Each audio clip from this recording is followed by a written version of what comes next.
Well, let me tell you, the future of work is a lot more than Zoom. Of course. And this podcast. Yeah. Well, I think people got very excited realizing that they could now do video conferencing. What we need to figure out as we start to go back to the office, the question is not, should we work at home or should we work at the office? The question is, does it matter where we are? Can we find a way of working that's location independent, that it doesn't require us to sit through endless video calls, but there's sort of a seamless interchange between how we interact with other people in our organization, whether they're in the head office, whether they're at home, whether they're a full-time person or they're a freelancer.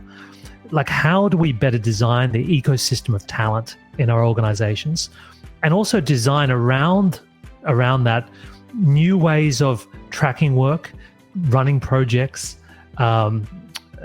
documenting decisions.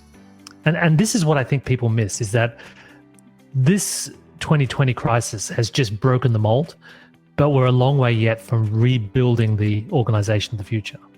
On a company level and a corporation and sort of on the organization level, we're re-looking at how work gets done and how we think about work, right? And we have a project going, a project team's working on a project called Workways, and they're really looking at, how do we think about this? Because we had and we supported flexible work.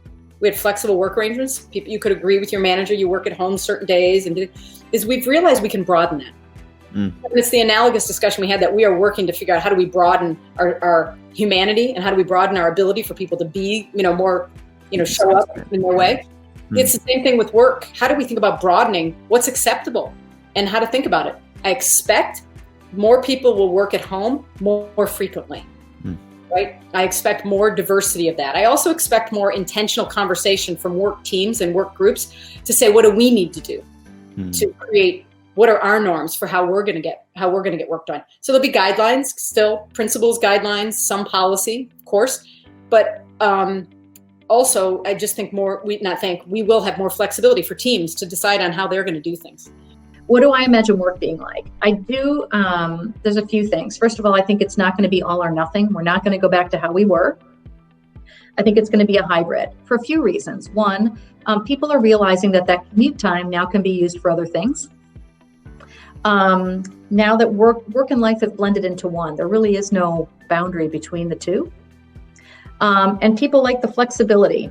So the work-life balance, if we can figure out some of this, exception being a lot of people with young kids, we have to figure out the school issue. I think that people are liking it more. Companies are going to call it work-life benefits by allowing them to work from home, but really what it is for companies is a cost savings. They're going to have huge real estate savings.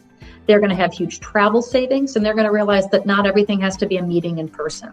So I do think in the future, for example, we will meet in person, because what you miss from being remote, while it's very productive and very independent, you miss the human connection.